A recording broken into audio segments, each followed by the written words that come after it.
My name is Leticia Velasquez, and people call me Leddy. I grew up in a single-parent household, and my mom did the best that she could to raise 4 girls, of which I am the youngest. The family was very close, so they would get together a lot in each other's homes and do a lot of partying together as a family. So my memories growing up were a lot of fun, even though my life was really unstable because my mom moved around a lot. Initially, she was trying to get away from my dad, who unfortunately used to beat my mom. Before long, I lost my virginity, so I became sexually active. I would go from one relationship to another. I did not allow myself the opportunity to even feel a broken heart. And all I wanted to do was to be loved, for someone to love me and take care of me and be what I never had. I got involved with this, the father of my second 2 children. There was one night where I remember after a weekend of just partying hard, I was laying in my bed feeling a lot of shame and guilt for the examples that I was setting for my children, especially my daughter. And I just started crying out to God, asking Him to come and help me turn my life around because I knew that I couldn't do it on my own. From that moment on, I had no desire whatsoever to drink, to do any kind of drugs, pot or cocaine. God began to help me to put my life in order. I got married, even though he wasn't saved and his lifestyle hadn't changed at all. I was believing in God for him. And it was during this time that my husband at the time and myself, we applied for a higher life insurance. And in doing that, we needed to get a blood test. And we received a letter stating that the insurance was denied because of the results of my blood work. When I got the letter, I could only think of one thing, and it would be that I would be HIV positive.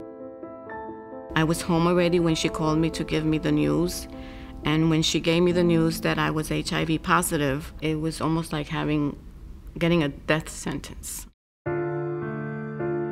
It was here that I met Yvonne Wynn Vasquez, who became my doctor. And it was during that time that she had started here at Calvary the Oasis Ministry, which is a HIV support group. When I started seeing her, she had to treat me aggressively, so I lost lean body mass in my face and my legs and other areas of my body. I would look in the mirror and not recognize the person that I would see, and that would be very, very hard for me. I decided, that I was not going to drink any more medicine, and that if God could either heal me or take me home. Even though I was still reading His Word, and I was praying and going to church, I had lost hope. And I just wanted to die, So I discovered that, I didn't have a problem dying because I knew where I was going. My problem was living with the circumstances that I now had to live with. I remember Yvonne telling me one time, that with you not drinking your medicines, that's exactly what's gonna happen, and that's like a form of suicide, and you have to think about your children. In my room again, crying out to God, the Lord led me to that verse in Deuteronomy 30, verses 19 and 20. Today I put before you life or death, the blessing or the curse. Choose you today. I chose life that day, and the Lord met me once again in that room and gave me the strength that I needed to do life, whether I was married or whether I was single, with HIV or with AIDS. 15 years later, I'm blessed with health. I've been undetected for over 15 years now.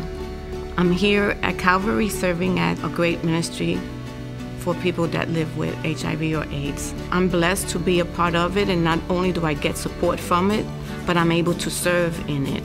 I stand secure today in my Father's love. No longer I have to search out for someone to love me. He's restored me as His daughter. He's restored love to my life, a love that I've never known before.